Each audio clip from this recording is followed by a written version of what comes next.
What's up, everybody? Welcome to Grit number 11. My name is Brandon. That guy right there is Arron Garrett. What's up, Arron? How are you, man? I'm well. How are you, Brandon? I'm doing well. Actually, so we talk about our training weeks and all that stuff, which we'll get into in here in a second. But we have had here in Colorado, depending on where you are in the state, like right now outside, it's like 55 and kind of overcast. We have had like 3 or 4 feet of snow over the last 4 days, depending on where you are, to the degree that Sydney, my daughter, and I were skiing, backcountry skiing in Rocky Mountain National Park this past Saturday and just busting through like 18 inches of powder. It was amazing. That's a little different. My car hit 98 degrees on Saturday. Oh God. So I'll say this though, like I'm a cold weather guy. Like I like seasons, one-dimensional seasons, and you're in Virginia Beach, so you guys have seasons to a certain degree. But here we get all 4 of them. And the day before it snowed, the day before it dumped snow here, the first day, it was 90 degrees. And then it was 18 inches of snow on the ground. So, and I blew my legs up, by the way, doing that backcountry ski tour. I just did too much. And there's a lot of vert. Like if you look at the Strava profile, it was uphill and then it was also uphill. So yeah. It was a lot. But anyway, hey everybody, so here's what we do at Grit. What we do is we kind of are tracking the way toward Arron's first Leadville Trail 100. He's running the Leadville Trail 100 Ultramarathon coming up August 20th of this year, and I am going to be part of Arron's crew, pacer, whatever. I'm there for, it's more for moral support and good looks than anything else. So what we do is we talk about the grit that it takes not only to get through a race like that, but to get through the daily stuff of training and working and being a dad and all that kind of stuff to get to the start line, not just to the finish line. So yeah, that's what we're here for on Grit. Today, we are going to talk all about kind of our, both Arron's and my race evolution, or just kind of running and athletic evolution. Not super in like granular detail, but we are going to talk about a few things where you can go and actually look at some of your race results. If you've ever done races at any point, you may or may not have actually kind of compiled the results in a single location. So we're going to talk about a tool that actually gives you the ability to do that. We're taking a look at some of our results and see kind of how far we've come, or how far, in my case, how far we've gone, and then how far we've backslid. Here, Arron, as I will show you on the screen, that is the elevation profile of my backcountry ski tour. And that little peak right there was like straight freaking uphill. It was, yeah. So we went to Banana Bowls, which is part of Flat Top at Bear Lake and Rocky Mountain National Park, yada yada. So sound good, Arron? You good with all this? Okay. Oh yeah, cool. Always, man. So before we get into today's show, what we're going to talk about is actually a really quick comment that somebody left on our "What can I run with a cold?" or "How to run with a cold?" or when you're just sick more generally. So when we were actually doing that episode, we read a comment from a friend named Ben. Ben actually lives in Switzerland, but he is an American. He's an American. And so Ben actually listened to that episode, Running with a Cold, and commented on it. And so I will read it now, and we will comment appropriately. And by the way, guys, while I'm reading this, we want to hear more of your comments. So please leave those comments down at the bottom of this video. You can leave us a review on iTunes, Apple Podcasts, I guess is what it's called now. There's no such thing as iTunes, Apple Podcasts, Stitcher, Overcast, all of those things. Let me know what's going on. Let us know what you think. So Ben says, and this is on the episode, yikes.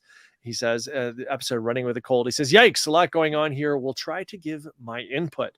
He says, number 1, he does yoga almost daily. I have a 20-minute routine specific for running muscle hotspots. This is my stretching regime. Maybe throw in the foam roller after hard runs. Arron, do you use a foam roller or something like a roll recovery device or anything like that after runs?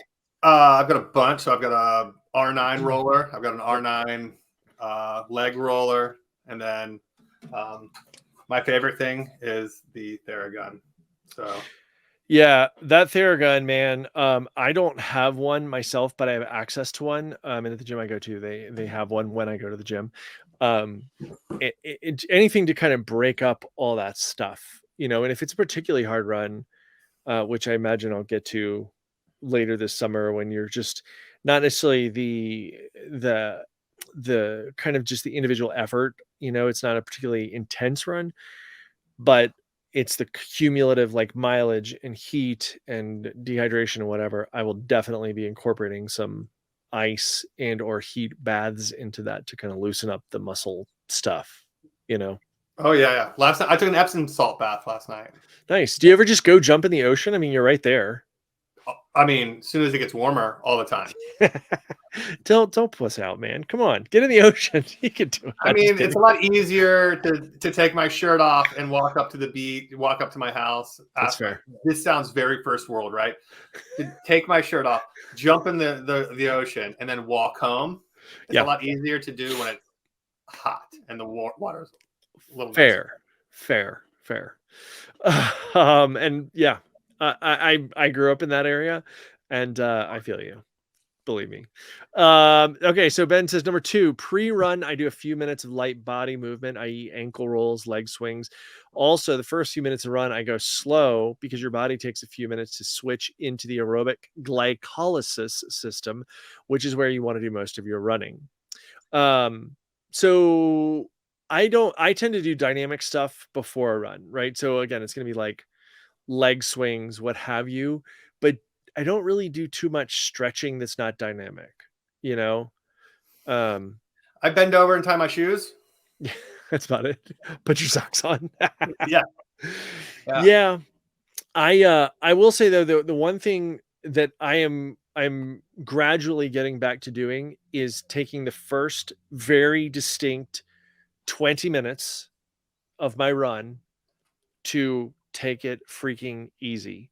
Whatever else I do, if I go super slow during that period of time, or I should say, since I'm using heart rate training, if I keep it really low and slow, the rest of it just seems to go 1,000 times better. The problem with that is, I've talked about Hall Ranch a bunch. When I do races like that, or not races, but when I do trails like that, you get on it, and after not even 5 minutes, it pitches straight uphill. So it's like, how do you maintain kind of like a low effort while still moving? And I mean, quite frankly, the answer is just walk if you're going to do it. You know what I'm saying? Yeah, I mean, with the uphills, the inclines, I find it's nice to, especially if it's in the beginning of a run, to use that to stretch your hamstrings and things like that as you're going up the hill. We don't get that here, but when we do travel into the mountains, we go to a couple runs, Mahar Trail, the Priest, three ridges. Those, they all start and you go straight up, 2-3 miles straight uphill. And that first 10-15 minutes is all waking up, right? It's got to be. I mean, your body, especially if you're not doing like a bunch of dynamic stuff, Ben, it sounds like he's doing more than I am. It's certainly more than you are, because I assume he's tying his shoes and doing these things. You've got to wake it up. Like, you've got to get the blood flow going into there at a higher rate than it's, already doing, just being kind of sedentary or whatever. Yeah, it's got to be kind of getting going, I mean, it's not unlike you wake up in the morning and you're like, oh God, I have to get going. Whether that's having coffee or just standing up and moving around, it's the same thing, right? Getting your body out of that stasis that it was in overnight or whatever. Yeah, I mean, it's like high school, right? Like in high school, you could have gotten up and left the house and been fine. Oh yeah. Yeah. Now, if I want to run at 6, I have to get up at 5. Yeah. Yep. Yeah, for sure. So Ben, number 3 says, are you down with the sickness? Number 1, yes.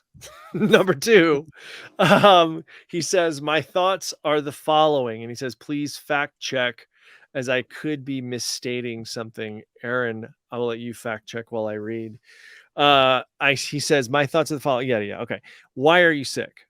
Number 1, he says, don't overlook the fact that it could be due to overtraining and not enough recovery. Absolutely. That's something that, so I ran into, I think it was last Friday. I'd have to look at it. It was one of the worst runs I have had in a very long time.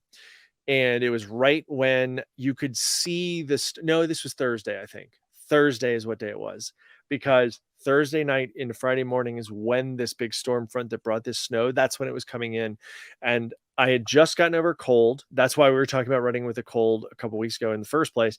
I just got over a cold and I was going into go for my run. And I get on this run. I do the first, like, it's a 2.5 mile out and back that I was doing, 2.8 miles out and back. And I get going, and after 1.5-ish miles, it just, like, I hit this wall and I couldn't overcome it. And it was weird because I was like, it wasn't like one thing, right? It was like my legs were kind of just exhausted and felt like I was overproducing lactic acid, not in a burny way, but in a fatigued way. And then I just had zero energy. I was like, oh God, what if I have COVID again? And I didn't. But what, and then so when I went out after that 1.5 miles, I will also say that after a mile, I accidentally hit the stop button on my watch, which pissed me off because then I had to create 2 events on Strava. It's a whole thing. But I was just like, screw it. I'm going to gut this out. I'm going to walk the whole thing. But more to Ben's point, what I think it was 2 things. One, I was tired, but I think it was because I was dehydrated. I wasn't overtraining. And I think I did have enough recovery. I was just dehydrated. And I think it's because, like, during the day I had one meeting that rolled into another meeting that rolled into another meeting. You just forget to drink water, you know? And frankly, I need to I'm sure there's an app or something that can remind me to do that, but I need to be better about that. Today, I have not had that much either. As I sit here, I'm thinking about it going, oh my God, did I have any? I probably had 12 ounces of water this morning in addition to like a 12-ounce coffee. So I probably had about 20 ounces of water today, but that's not enough for me. Oh, that's not enough for anybody. Like, right. Anybody. Yeah, and I mean it's 3 p.m., 3:15 p.m. as we record this, and it's like I just haven't had enough. And so I think that's what was going. But to Ben's point, I think Ben's point is, it's like, why are you sick? And it has nothing to do with whether you're overtraining or enough recovery or whatever it is, but examine why. And then after the fact, what was interesting to me is that I did not know this. And you would think that as a 44-year-old guy, which I am, and I've had allergies, like hay fever allergies, for my entire life. You would think that I would be more aware of this, but when that pressure change came in, I just gotten over this cold and my allergies took off like an insane amount on that Friday. And all of a sudden they were just going bananas. And so it was the change in pressure. And I didn't realize that was part of it. So I think it was, in addition to be dehydrated, it was this thing. And so it made me feel sick, even though allergies aren't really sick per se. But he's right. Being able to take that objective step back and look at yourself and what's going on, and what might the extenuating circumstances be, it's a tricky thing, that kind of self-reflection. You know what I'm saying? 100%. I mean, I go through cycles where I'll run every day for 2, 3, 4 weeks. Yep. And there's that one run, that 5 mile, a Tuesday 5 mile run where you go out and I just can't get out of that feeling that I'm tired and I feel like garbage and this is not going. And I've now experienced it enough times to go, okay, just turn around, go home, let your body, reset, try again tomorrow. Yeah. And on that Thursday thing where I felt like garbage, I think I will admit, and I'm not upset with myself for it, but I leaned into my ego and I was like, no, I need this time on my feet and I just need to get it done. And so I wound up just walking. I would run a bit of it, but I walked some of it because every time I would start to run for more than like a quarter mile, my body was like, you need to stop this. But yeah, it's taking that look at yourself. And even when walking, it's like, can I afford to walk like that? And I hadn't brought water with me. So I figured that pushing it wasn't the smartest thing to do. So yeah. He says, when sick, your body is most likely in an acidic state. He says a high pH level. I think an acidic state means a low pH level, if I'm not mistaken, doesn't it? I don't know. I'll Google fact check while Yes, you're. I believe acidic is below 7, alkaline or basic is above 7. This will cause your body to use more phosphate to reduce. Regardless, I think it's just saying high or low. That's all. It will cause your body to use more phosphate to reduce and bring back an alkaline state, causing fatigue. Focus on foods, i.e., lemon. Yes, it's basic, not acidic. When broken down in the body, to bring the pH levels back down. Changing the diet to alkaline foods might help reduce it faster. Um, Side note, OTCs, I guess over the counters, are typically acid causing and kind of defeat the purpose of bringing your pH level down. Yeah. I mean, it's very interesting when you start kind of getting into the minutia of your diet and figuring out exactly what is going to work with you and what's not. I like to feel empty when I run, right? And I'm not, whether that is a whether that is a bathroom aspect to it or not. I don't want to feel full because then I can't breathe, you know. I can't expand my lungs that well. But then at the same time, there's a fine balance between having enough real calories, right? Having I mean, I've got more than enough body fat to power what I need to by way of ketosis. But at the same time, my body's not adapted to using body fat the way it should. So it's probably more used to using things like sugars and things like that. But it's very interesting when we learn to kind of figure out what's going to work. Me feeling kind of that empty feeling, but also having the fuel, if you will, in my body to be able to power a run it's a weird balance, and I'm still kind of figuring it out. You know what I'm saying? Yeah, I mean, I think unless you're some pro elite athlete, I think we're all figuring that out Yeah. because our body's ever changing.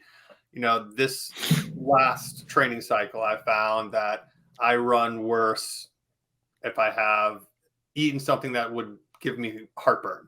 Yep. Um, Yep. and I find I burp more and I feel just down more when I'm Yep. running. But if I have like salads in lighter foods that don't typically give me heartburn, I feel great during my run. So now I know Yeah. Saturday night, keep it light so Sunday I can go long. Yeah, exactly. And it's interesting with Ben kind of like looking at the way that you're handling those parts of your bodies, like, right, what are you producing that's going to be over here, and using food almost as medicine, which is, I mean, that's effectively what Ben's talking about here. And what's interesting about that is that there's using food as medicine kind of in an objective sense where you're going, like he's saying, okay, well, I need this lemon to kind of turn off, get my body back to a more alkaline state. When you're doing that, that's fine. But there's also a lot of people, myself included, sometimes that eat or drink to taste. If I want something salty, that's my body craving salt. If I want something sweet, that's my body craving that for a for an effective reason, you know? So Mhm. I have to wonder, like, is there a point of diminishing return? And this is probably a question for a nutritionist who knows these things on a performance level. Is there a point of diminishing return where your body is craving, I don't know, something sweet, and instead of leaning into that, you give it something salty? Who knows? I don't know. You know what I'm saying? I'm very curious about that. So Yeah, that's an interesting. Yeah, I mean, it's an interesting thought because as you're saying that, I'm thinking like gels that I eat during a race or a yes, long run. I usually carry a salty and a sweet yep, variety, and 100%. I'll tell myself like I just don't want anything sweet right now, so I'll rummage through my bag, pull out the salty one, and take that. And is that the right thing? Is it the Yes, wrong thing? I have no idea. yeah, yeah. But I mean, you can certainly look at those things. You can address taste too. By the way, when you're backcountry here, like on some of the back trails, especially this time of year, and if you're feeling like you need something kind of zingy and acidic and almost citrusy, grab a it's gonna sound weird, guys, so bear with me, but grab a spruce nib. Honestly, grab the very young part Hmm. of a spruce tree. There's vitamin C in it. It's actually very floral. So if you're somebody who likes hops in a drink, so you're gonna get kind of that piney, very citrusy flavor there. Um, the sorts of those things like that, you're using what's around you to address those kind of nutritional needs. So it's interesting. I've also big fan of rose hips. So this is not really the season for rose hips, but rose hips are typically, they're kind of the fruit of the rose plant, if you will. Most often, like the way that we see them here, they're kind of part of the dog rose bush. So it's not like the long stem roses you're going to see in your garden, right? But rose hips are going to be these kind of like berry looking, like red berries is what they look like. And you just kind of break them open, and it's usually going to be in like the fall. You break them open and there's some seeds inside. You just kind of knock them out, and they're not many calories, maybe 1 or 2 calories, but there's vitamin C in there.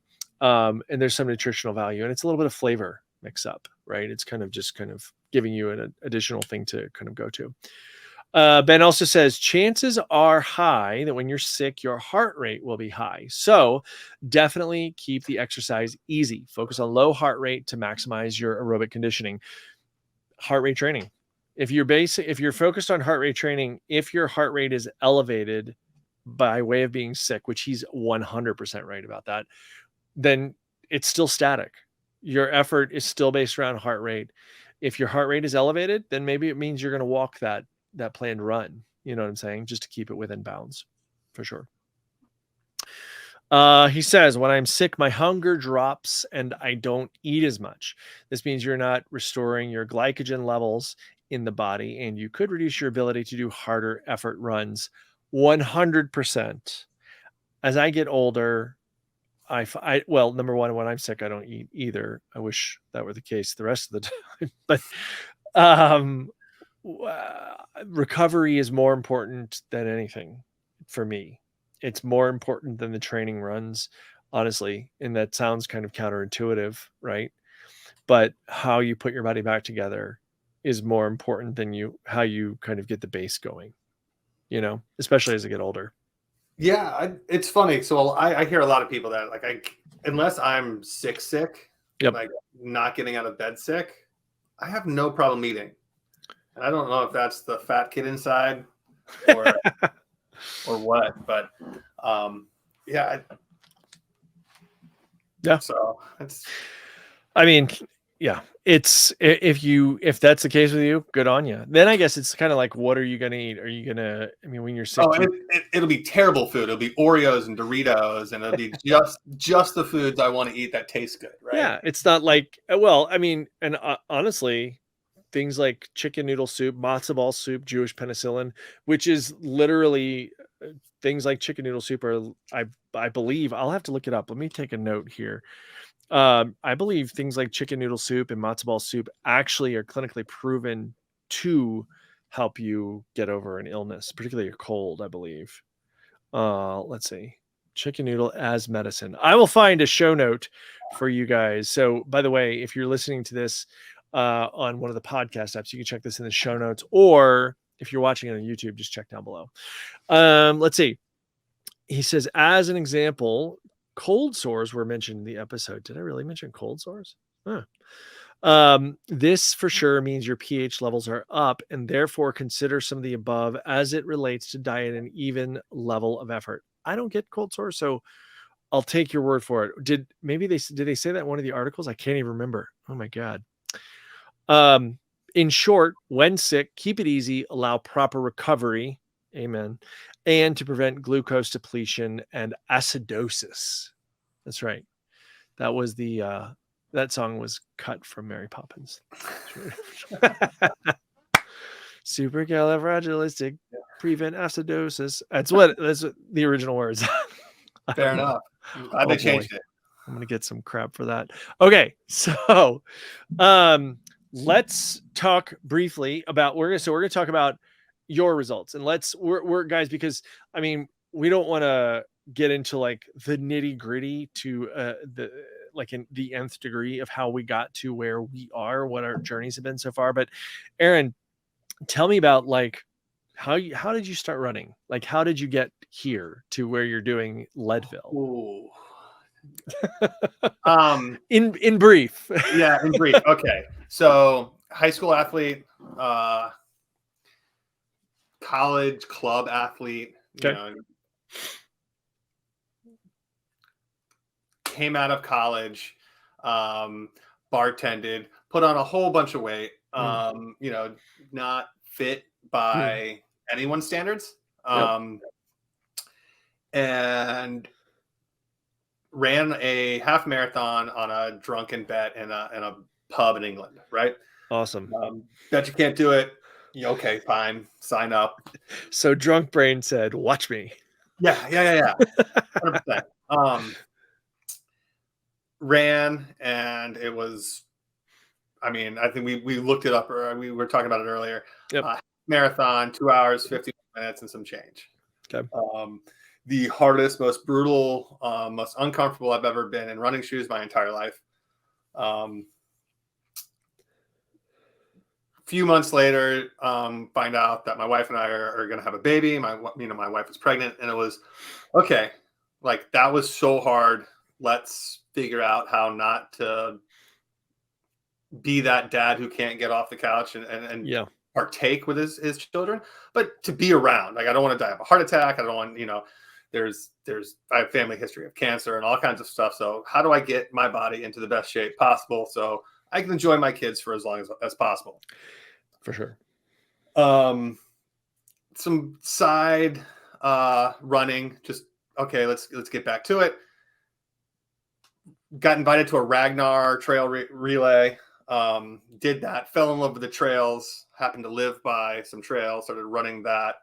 And then it was let's try a 5K, like actually train for a 5K, train for a 10K, got into a running group, ran with a bunch of people a couple of days of the week. That really got me more addicted to the running, the community side of running, especially trail running. And then my personality was, okay, it's working. I'm shedding a bunch of weight. I'm enjoying this. I enjoy the community. My brain says, go 100%, go find the biggest, baddest thing to do. So dive down the YouTube wormhole of what is trail running. Next thing you know, I've got a queue of like Anton Krapicka and Sage Canaday. And I mean, all the elite athletes they're still elite athletes, but all the guys who are winning all the races handful of years ago.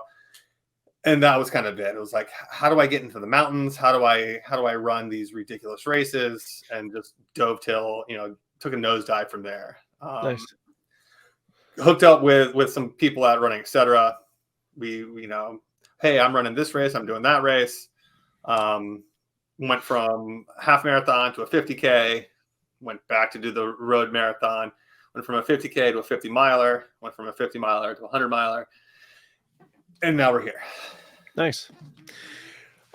So one of the things, guys, that Arron and I were looking at before this, and I'll actually put this into the show notes, and you should also check it out for yourself, because again, there's the tool that I was mentioning, and many of you probably know about this. It's called Athlinx, ATHLINKS. And what it is basically, and I'll try to share my screen here. I know that for the people listening, instead of watching this, it's probably not. Oh, look at all those screens right there. It's not going to be super entertaining, but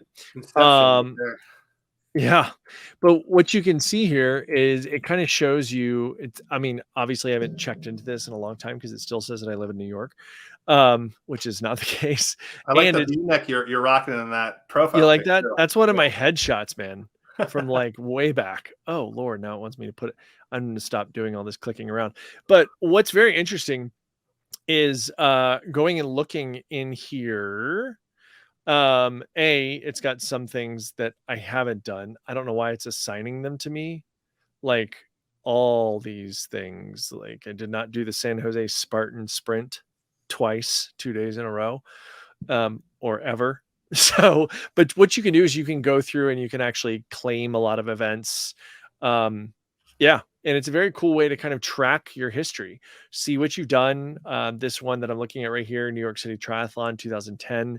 I actually did really well overall in the race. I finished 109th out of 3,856 people, including the elite field. Anyway, it was really good. It was a great race. I had a good time, and it allows you to go in and look at what you've done. you know? So it's a cool tool. And so kind of as a way to kind of talk about like how I got here, and I'm going to stop sharing my screen because it's repeating ad nauseum. So I, in high school, was a swimmer. That was my jam. Like, I was quite fast. To put that in perspective, I wasn't really a sprinter, but that's really the only time that I remember. I did a 50 short course yards, which means it's 25-yard pool, not a 25-meter or 50-meter pool. So when people talk about an Olympic distance pool, they're talking about a 50-meter swimming pool. But I did a 50 short course yards, which means there's a turn in 19.2 something seconds. I forget, like 19.24 or something like that, or 19.442. Anyway, it doesn't matter. Fast, 19.4. And that means up and back in 19.4 seconds. So swimming was my jam. It's what I did, club teams, all that kind of stuff. I was going to swim in college, but where I went to school at VCU in Richmond, Virginia, did not have a swim team at the time. It was kind of dissolved in like 1989 or something. And sadly, it would have been great to swim and kind of stay in shape. But I started running really because I was traveling a lot when I was an opera singer. This is a longer story. If you don't know that part of my story, feel free to shoot me an email and I'll tell you. But I was traveling a lot to sing and like just always on the road. And the only way that I could kind of get in shape, because I was very out of shape, was to run. You know, because if I was in this hotel for 2 days and over here for like a week, it didn't make sense. If there was a gym, great, but like, what are you going to do there? And so it took me kind of beginning to run, and I really couldn't go much past 6 miles. If I did, my knees started to go wonky, which didn't make any sense to me. And I was the guy that was going, oh, I had bad knees. I didn't have bad knees. I didn't know how to run. I had bad technique. And so in 2000, I think it was 2008, I read an article in the New York Times. I believe it was in the New York Times. And it was by this guy named Micah True. Now, if you've read the book Born to Run, Micah True is the guy called Caballo Blanco. Now, I believe actually it might have been by Chris McDougall talking to Micah True to Caballo. Anyway, in any event, it doesn't matter.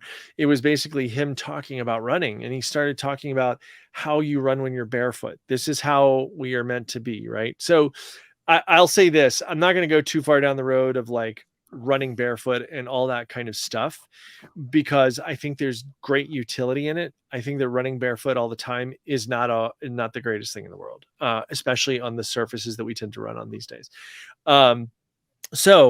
But it's definitely a great way. And I still do it today. I'll still go out and I'll do like 5 minutes once a week or so, just around the sidewalk out in front of my house, because I can pay attention to what my body's doing, to what my body wants to do.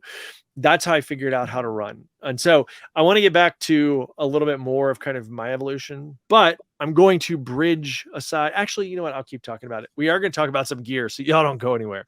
So anyway, so I figured out how to run, very much landing on, at first it was kind of, oh, land on your forefoot. That's all fine and good, but what you really are doing is you want to land under your center of mass.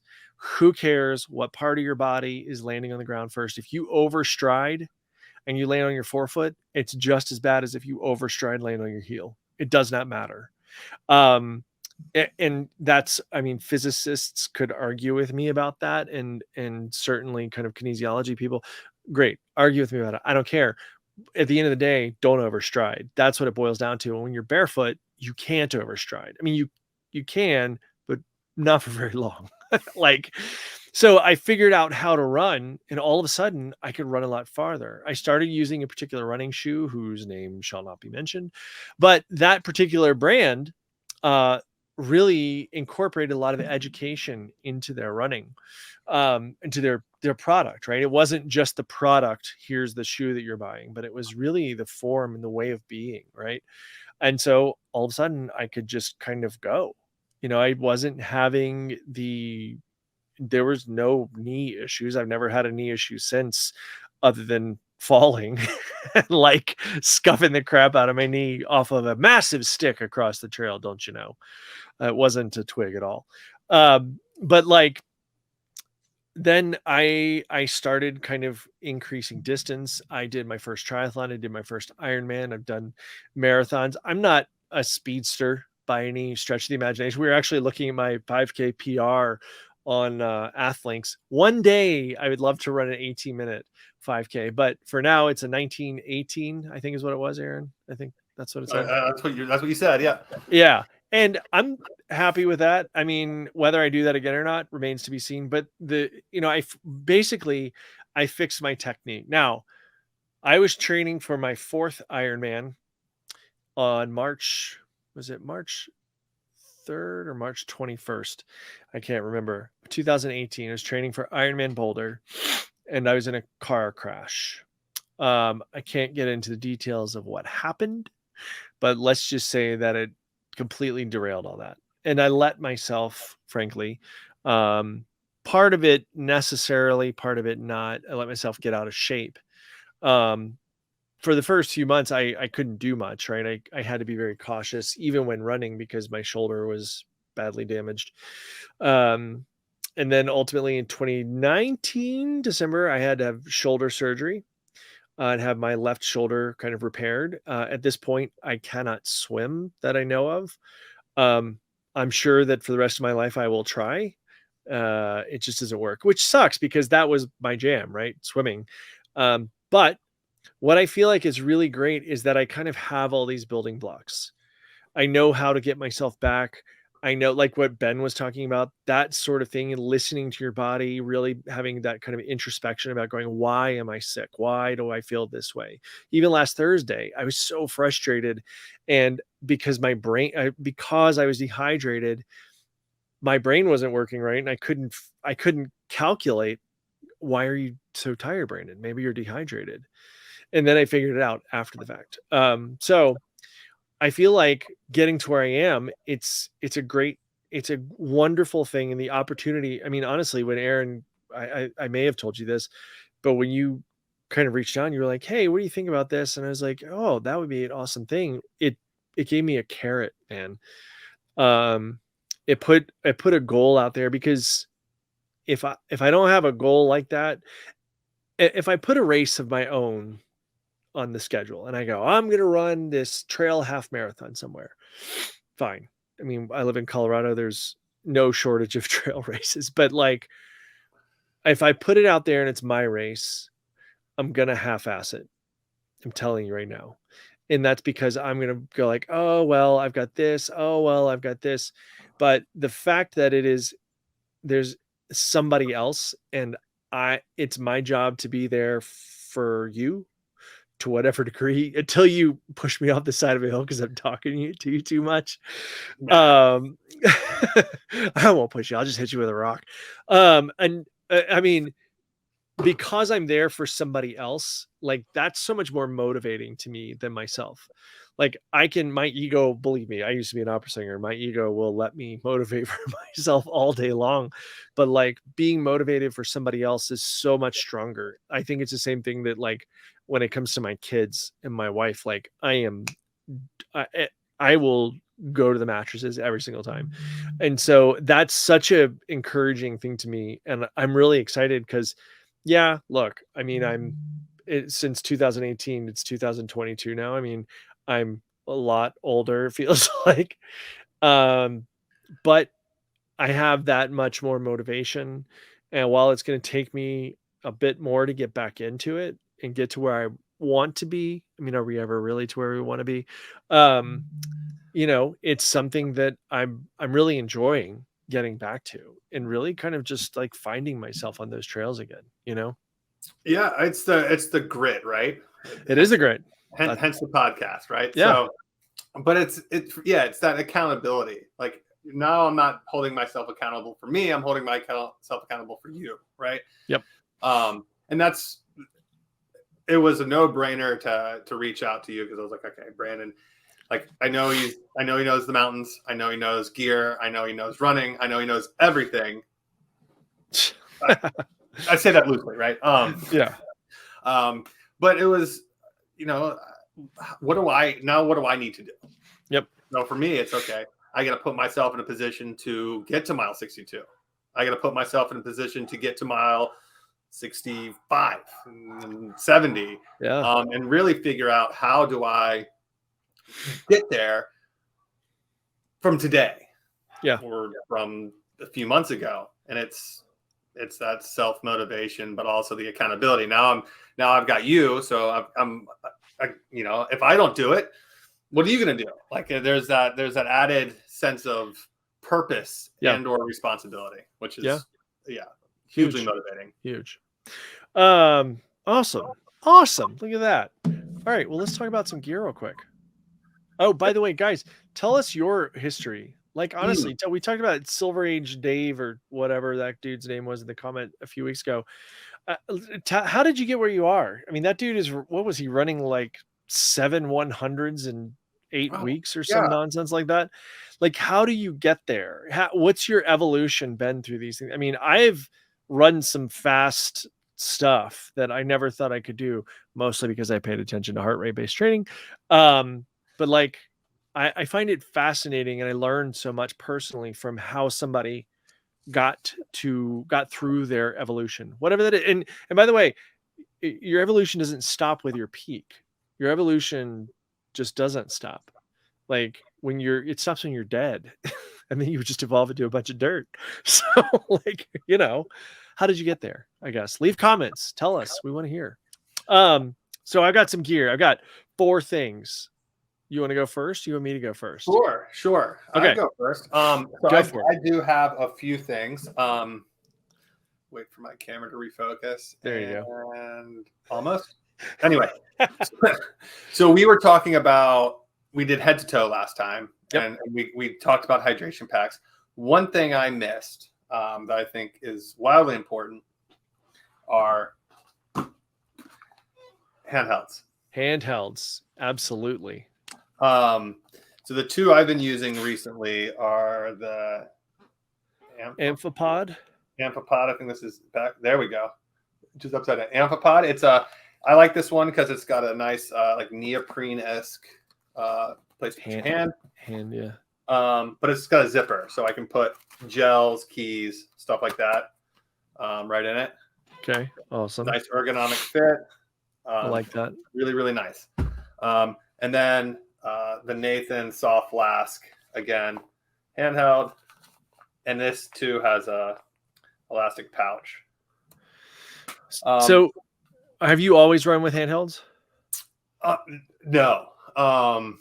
So I starting running, I either ran with nothing or ran with a vest. Yeah. And as it's getting warmer, I find myself slowing down and sweating through my teeth a lot faster. I don't know if that's age or heat or what. All of the above. Yeah, and instead of like, I don't want to run on the roads and have to make a route based off of water fountains or a 7-Eleven. So it's easier to take a handheld, and I can run farther if I have what I need. Yeah. And that came into play my first trip out to Utah a few years ago, when we did, if you know, Timpanogos and Matterhorn or Pfeiffer Horn, we doubled those the same day. And on my way down from Pfeiffer Horn, my buddy was like, dude, are you going to make it? I'm like, I'm not sure, because we ran out of water on the way up. And after that, I bought one of these guys. Nice. So this is a Ketadine 3-liter with a filter on it. Yep. Best thing in the world, especially if you're going for long distances all day. It packs up super small, so you just throw it in your pack and you can fill it in a creek. Yeah. It saved my tail since then. So yeah, when I'm going, especially when I'm going long or places that I don't know, even if I've got a vest on me, because my vests are typically about 2 liters, you know, depending. Mm-hmm. I'm going to have a life straw with me, because if nothing else, I can use that to get to, if there's water. I mean, and I'll say that here, quite frankly, it's not very difficult to to go to places where there's no water. So like when you come out, we'll do Hall Ranch. There's not a lot of water there. I mean, there are places that you can kind of get to water. There's some spring-fed troughs, but late in the season they're horse troughs and they kind of dry up. And the water that stays in there is just kind of got like green stuff floating in it. Yeah. But a life straw will take care of all that. And I mean, having that and it's lightweight, it's small, so having that tool with me is a big deal. Water filtration, man. I mean, I also have like some purification drops that I'll carry sometimes. I mean, anything that you have to do, but like have a backup plan. When it comes to water, you can't mess around, dude. Yeah, Like, that second day we went up to we were going to do the north side of another mountain. okay. And we did that because I want to say like 9,000 feet there was a lake. And I took that, and the water was, I mean, frigid, 40-degree water, right? The water was freezing, but it was, you wouldn't drink it, but with the Catadine, we refilled waters. It was awesome. We had cold water for the descent. It was much better the second day. Yeah, and also, I mean, do a little bit of like, if you're doing this backcountry stuff, it's helpful to know what you can drink, what you can't drink, how to filter things. Like if you see water running straight out of the ground from a spring, it's totally fine to drink. If you know that the source is like the ground right there, because it's being filtered on the way up. Likewise, if you see, there's this one place called Arron and Brandon Trail near here where there's always water running down and it's coming through the dirt, but what it's doing is coming through a bunch of dirt and moss, and it's completely filtered, and I have no problem drinking that if needs be, because it's being filtered on the way down. Moss is a great way to filter. It's gonna taste a little mossy, but I mean, hey, it's better than dying, So yeah, just have a little bit of kind of background of what you can do, where you can, how to find water, how you can dig it out, that sort of thing. Because if you drink water straight out of a spring, or a stream or a lake, I'm here to tell you, not from personal experience myself, but from personal experience of friends, Giardia is no joke, bro. And it's not worth it. You will be crapping your brains out for days. It's just not worth it. Yeah, I mean, the bacteria in this. No. Yeah. Yeah, not worth it. No. And something like, so Catadine, they got great filtration. LifeStraw is great. Find a good filter, and most of those things are great enough that they can filter out 99.9% of protozoa. And then what you can actually do is you can get, if you want to take more things, these little UV light wands. Have you ever seen these? And you just stick them down in the water, and they can kill whatever else is in there. I mean, they're not going to take care of it. Vastly more accessible since COVID. Yes, exactly. Funny how that works. All right. So my first piece of gear is a sticker. It's this thing right here. It's called Karmic, Karmik. And here's what this does. So I do, like I said, I went backcountry skiing with my daughter this weekend, and there are definitely times, and I'm on all these like backcountry adventure, backcountry skiing, all these groups on Facebook and things like that.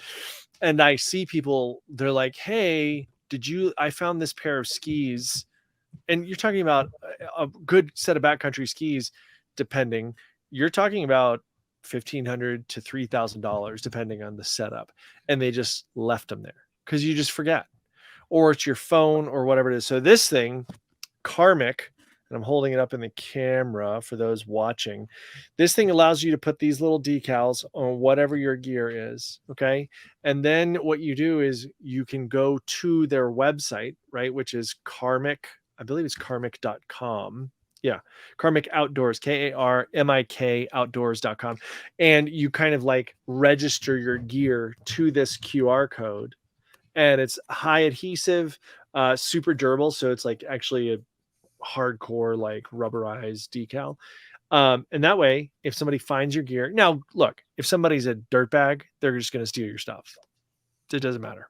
But if somebody's a responsible, kind human being, as I know all of you listening are, They're going to scan one of these QR codes because phones and QR scanners are ubiquitous these days. They're going to find out who you are and they're going to call you. So really great tool. I would strongly recommend people check it out. So the other thing, let me see, because I pulled up. Yeah. Okay. So this is a pair of sunglasses. Now I was talking about not really wearing a pair of sunglasses while I run the other day, but if I do, and I've worn these skiing, I've worn them cycling, all these kinds of things.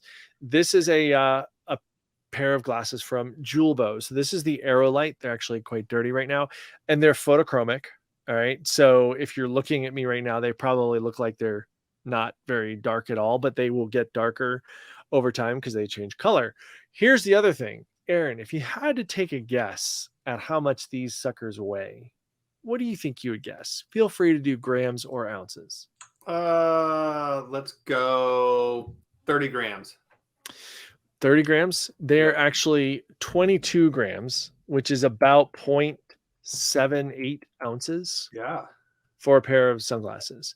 Super, super lightweight. And that's part of why I like them. Now, these are actually this pair. There's a bigger version of this. These are meant for smaller faces. I don't particularly have a smaller face, but I like the low profile because, as I mentioned last week, like when I start running, my eyebrows sweat like crazy, but these sit kind of right at or below my eyebrow line, and they're just crazy lightweight. So those, the Aerolite from Julbo, I will have these again, guys. Everything that we talk about is going to be in the show notes. And then I've got two more things here. Do you have anything else? I've got some nutrition, but that's it. Okay. So two more things. And this is it's a direct to consumer company called 10,000. I believe their website is 10,000.cc. So this is, I don't know the model of this, the 5-inch sessioned short lined. So there's a boxer brief length liner in these guys. I have not run in them yet, but I have put them on. I'm digging the like the kind of dark, the black camo here lately. These are ideal for me. They're so ideal. There's a nice stretch to the short itself, but it's also super lightweight.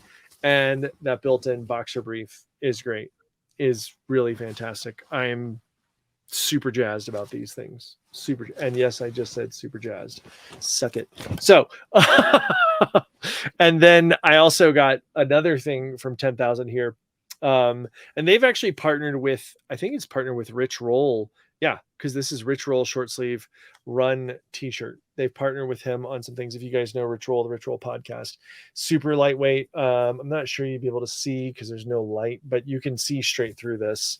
Like it's very lightweight, but it's not going to be like, hey, there's your nipples. So Bummer. Yeah, bummer, right? But super lightweight stuff. Very exciting. So what you got for nutrition there? Since we were talking about it, I brought my faves up. So gels, goos. Nice. So toasted marshmallow. I heard up through the grapevine they may be discontinuing them. Oh, Goo, if you are, shame on you.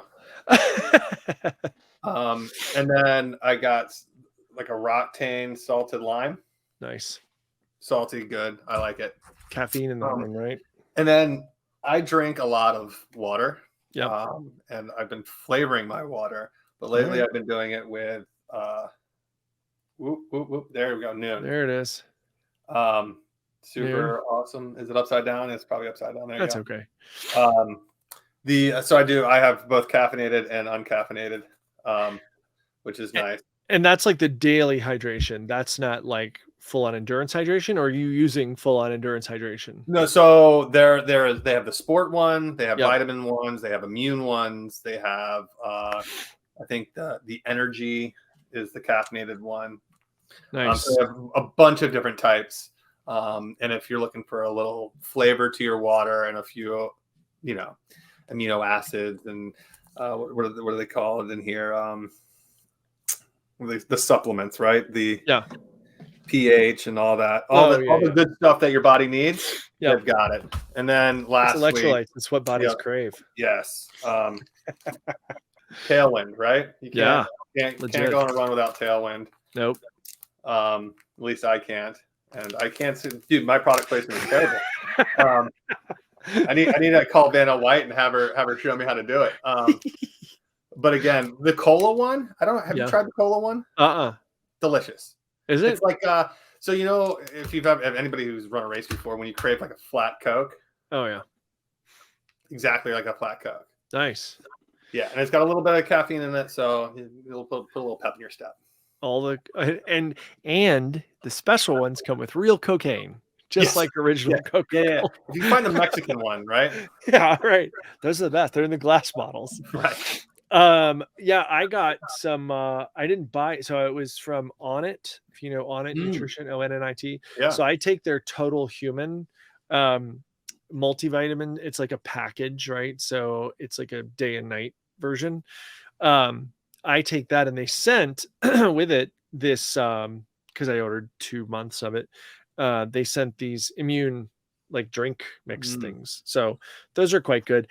Look, at the end of the day, it's kind of like you're taking it. Does it do anything? I mean, I'm sure it's got echinacea in it, which has been proven to work with your immune system. But like, hey, if I'm not a guy that gets sick a whole bunch anyway. So I'm going to assume that it just really tastes good.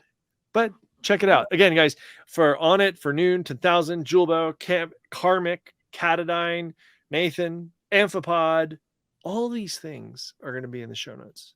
That's why if you're watching this on YouTube, you see me keep looking down. I'm like looking at Arron like I'm very interested because I am, but I'm like, keep talking. I'll be over here. That's what's going that down. Yeah, exactly. So, guys, thank you so much. Grit number 11, baby. Yeah, we're going to tell you about some more plans next week when we meet again. If you have any comments on any gear, by the way, I would love to hear what's your favorite, and if you can find a link to it, that's even better. What is your favorite running outfit?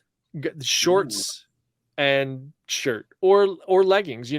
Frankly, I was looking at a compression short because I actually like running in compression shorts. I'm sure the world doesn't need me in compression shorts generally, but it's so comfortable. It really is. It's the pocket thing for me that gets to be a pain in the butt.